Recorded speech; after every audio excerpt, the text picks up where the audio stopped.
Hi, my name is Marisa, and that was my mom, Antoinette Minetti, and she taught me how to cook. And what we're going to cook today is very basic. You got to make a good sauce to go with gnocchis, to go with in your lasagna, with your meatballs, everything. And one of the most treasured things that I have from my mother is her sauce pot. And this is the bottom half of a pressure cooker. I never ever saw the top half of the pressure cooker, but this was always what my mother made sauce in.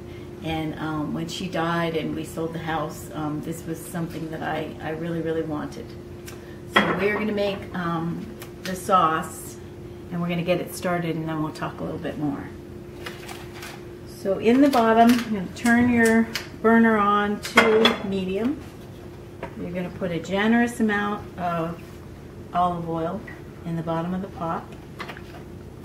And then we're going to add minced up onions, minced up carrots, and a little bit minced celery.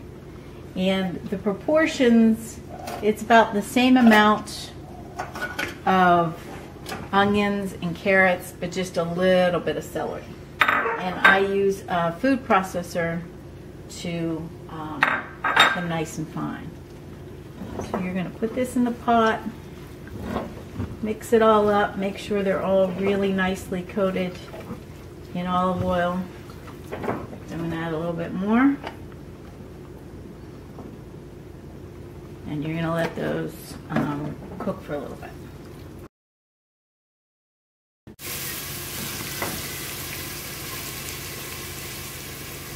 So the carrots and onions and celery have been cooking for a while over a pretty good heat. I'm going to keep moving it around. And after it cooks for a while, you can add some seasonings to it. A little bit of salt, probably that's about 3/4 of a teaspoon. Some black pepper. And this is all to taste. I also like to put in a little bit of red pepper flakes, just because, not much.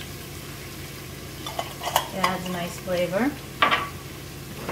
And mix all that around. And when this is really nice and soft, then you're going to add some garlic. And with the garlic, I don't like to use the food processor. Just have the garlic, you smush it with a knife,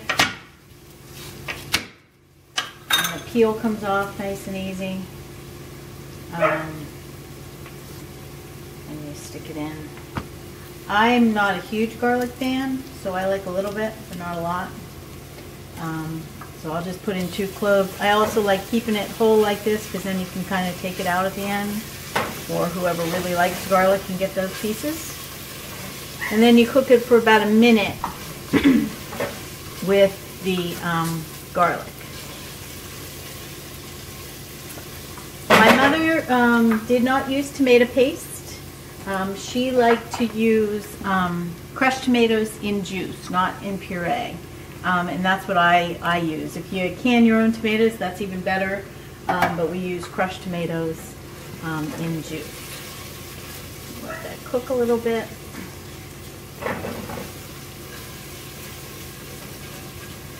My favorite part of the original cookbook was the section on tomato sauce. It gives you the basic recipe, and then it gives you all the different variations. But my all-time favorite part of this book are my father, and this is a picture of my father with my older brother, and his rules about how you eat pasta. He was very specific, and this lovely little spreadsheet here, which shows you what sauce goes with what shapes of pasta, and this was according to my father. And he was very strict about shapes. There were certain shapes that were never allowed in our house, like wagon wheels and shells. And so this is a very good guide. So after the garlic is cooked about a minute or so, And you can see all this is really nice and soft. Then we're going to add our tomatoes.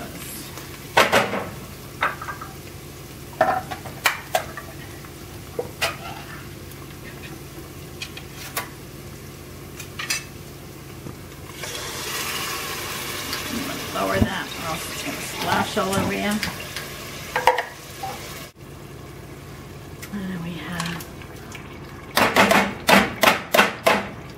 And then, of course, you can't waste what's in the bottom of the can, so we always rinse them out.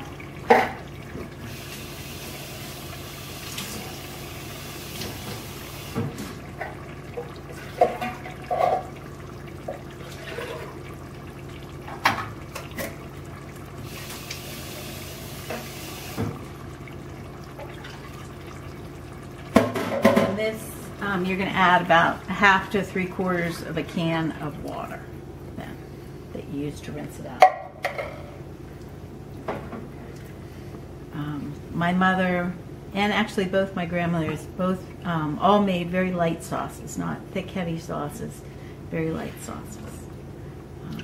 So you're just going to let this come to a boil and then simmer for a while. Oh, and one other thing I should add is when we did the carrots and celery and onions, in the summertime, if I have zucchini, I'll take the zucchini and chop it up really fine in a food processor too and cook that in there. So you're getting a little bit more nutrition from the sauce, and nobody is the wiser that there's vegetables in there. Okay, so once your sauce has come to a nice boil like that, you want to lower the heat. And you just want to have it on a nice, gentle simmer. Put on the top. My mother always thought that the reason her sauce was good because it doesn't have a tight-fitting lid, so steam is escaping and kind of densifying the flavor of the tomatoes. So that's all we're going to do. We're going to let this sit and simmer for about a 1/2 hour, 45 minutes, and then we're going to finish the sauce with some basil and parsley. Okay, so our sauce has been simmering for about 1/2 hour, 45 minutes, and you can see how it kind of gets that look on the top, and that's pretty much it. That's what you want.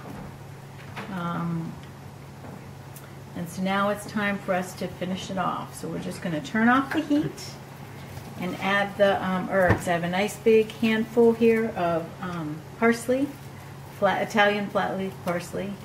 That's actually my favorite, and it was my mother's favorite herb.